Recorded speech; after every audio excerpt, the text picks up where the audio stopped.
নিম্নচাপ ও অমাবস্যার প্রভাবে উপকূলীয় অঞ্চলে বিরাজ করছে বৈরী আবহাওয়া। পটুয়াখালী ও কক্সবাজারে সকাল থেকে আকাশ মেঘলা, থেমে থেমে বৃষ্টি হচ্ছে। কক্সবাজার সহ চট্টগ্রাম বিভাগের কোথাও কোথাও মাঝারি থেকে অতি ভারী বৃষ্টির পূর্বাভাস দিয়েছে আবহাওয়া অফিস। আবহাওয়ার সবশেষ পরিস্থিতি জানতে এই মুহূর্তে পটুয়াখালীর কলাপাড়ার আন্দারমানিক নদের তীর থেকে যুক্ত হচ্ছেন জসিম পারভেজ এবং কক্সবাজার থেকে যুক্ত হচ্ছেন মন্তোষ বেদক। প্রথমে যাচ্ছি জসিমের কাছে। জসিম, আপনি জানাবেন আবহাওয়া পরিস্থিতি কেমন দেখছেন আর আবহাওয়া অফিস কি বলছে জানাবেন।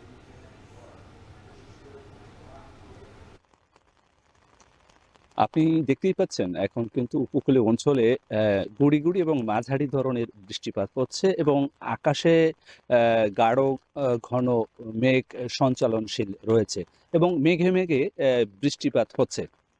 এছাড়া যে পূবালি বাতাস রয়েছে, পূবালি বাতাসে সাগর কিছুটা উত্তাল হয়ে উঠেছে এবং উত্তাল সমুদ্র থেকে সকল মাছ ধরা ট্রলার নিরাপদ আশ্রয়ে শিববাড়িয়া নদের আশ্রয়ে রয়েছে হাজারো ট্রলার।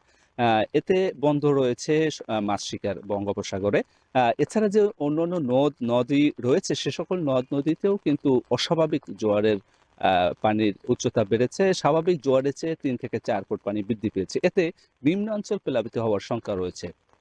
আপনাকে আরো জানিয়ে রাখি, এখন কিন্তু ভাদ্রের যে মণি অমাবস্যা, সে অমাবস্যার প্রভাব এবং নিম্নচাপের রেশ কেটে গেলেও তার কিছুটা প্রভাব, এই দুইয়ের সমন্বয়ে কিন্তু উপকূলীয় অঞ্চলে বৈরী আবহাওয়া বিরাজ করছে।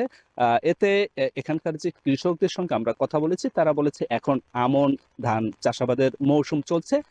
এই বৃষ্টিপাত তাদের জন্য একটি উপকার বয়ে আনছে। তবে অন্যান্য যে সকল পেশার মানুষ রয়েছে তারা বলছে তাদের কাছে এই দুর্যোগপূর্ণ আবহাওয়া তাদের একটু বিড়ম্বনা সৃষ্টি হয়েছে। এক কথা বলা যায় যে বৈরী আবহাওয়ায় সমুদ্রের মাছ শিকার বন্ধ রয়েছে এবং বৈরী দুর্যোগপূর্ণ আবহাওয়া বিরাজ করছে। এই ছিল আমার কাছে সবশেষ। আবহাওয়ার আরো পরিস্থিতি জানাতে এবার কক্সবাজারে চলে যাব মন্তোষের কাছে। মন্তোষ, আপনি জানাবেন নিম্নচাপের প্রভাবে বৃষ্টিপাতে স্থানীয়দের কোনো ভোগান্তি হচ্ছে কিনা আর পর্যটকের কি অবস্থা?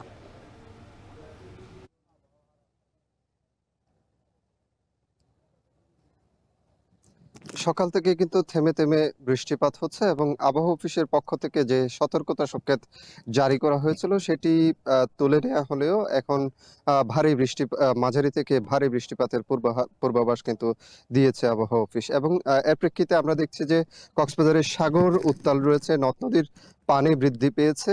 আমরা এই মুহূর্তে বাঁকখালী নদীর তীরবর্তী এলাকায় রয়েছি। কক্সবাজার শহরের যে মৎস্য অবতরণ কেন্দ্র সেই এলাকায়।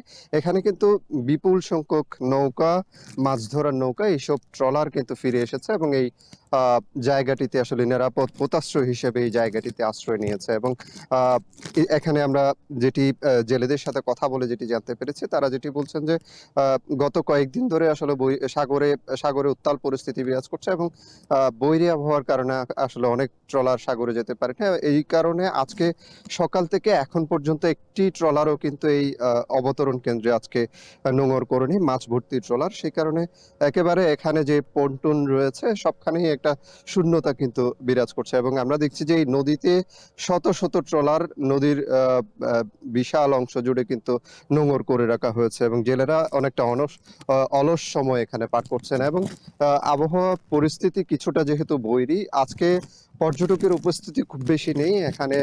যেহেতু আজকে বিকেল থেকে পর্যটক সমাগম বাড়বে এবং যেহেতু ছুটির দিন রয়েছে 2 দিন সামনে এবং এই 2 দিনকে ঘিরে কিন্তু আজকে বিকেল থেকে পর্যটক সমাগম বেশি হবে, সেটি পর্যটন সংশ্লিষ্ট ব্যবসায়ীরা আশা করছেন। তারপর যারা পর্যটক রয়েছেন তারাও কিন্তু এখানে সমুদ্রে যারা নামার ক্ষেত্রে তারা যাতে গভীরে না যান সে বিষয়ে সতর্কতা জারি করা হয়েছে।